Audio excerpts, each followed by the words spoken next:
Good afternoon. We're here with the famous Booker T. Washington. Some would say start the modern civil rights movement with him. Booker T., could you tell us a little bit about yourself? Well, I started out and I founded a school to help African Americans gain economic freedom. It taught them skills like carpentry and cooking and masonry. Wow, so it was a non-traditional school. It was a school about giving them skills for the workforce, not necessarily about academics and philosophy. Yeah.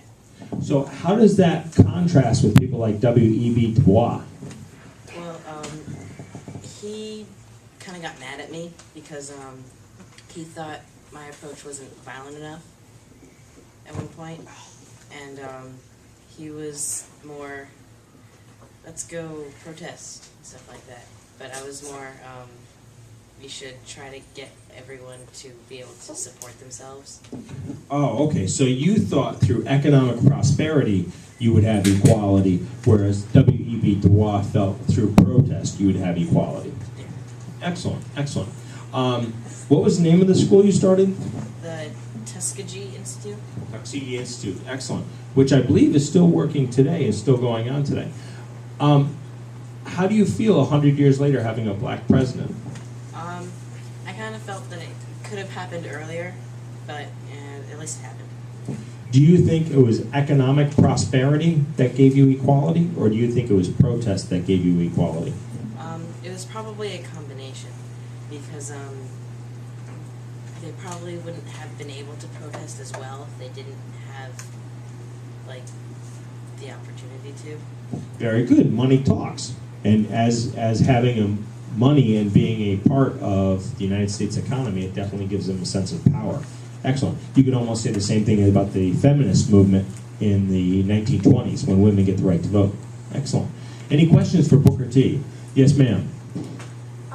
Were you and like W.E.B. like buddies, or were you just like frenemies? Well, we were buddies in the sense that we were fighting for the same cause, but he disagreed with how I went about doing it. Kind of like Thomas Jefferson and John Adams. Friendly, but disagreed on politics. Interesting.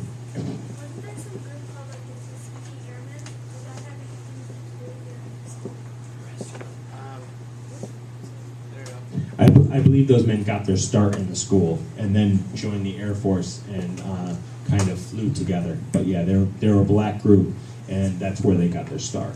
So, you know, when in a time when Africans were not being accepted into schools, you have a school totally dedicated to the African need, and giving them skills was definitely one way to get them where they needed to go. But it's interesting, great people like W.E.B. Du Bois and the NAACP didn't always agree with them. They thought that they both had the same cause, but as far as how to get there was in debate. Questions?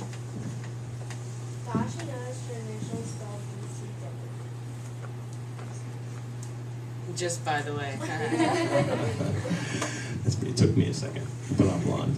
Yes. So, kind of like on the spectrum of like one part being like peaceful, just trying to put people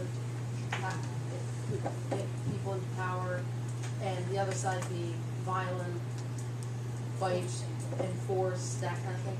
Where do you see yourself on the spectrum? Excellent. Do you see yourself violent or passive? I was more on the passive side, and Presidents Theodore Roosevelt and William Taft consulted with me on several occasions about what to do about civil rights. Wow, interesting, interesting. So presidents as far back as Taft and Roosevelt come to you with suggestions on how to deal with the black population. Very good. Very well done. Questions? Nice to meet you, Booker. Have a good one.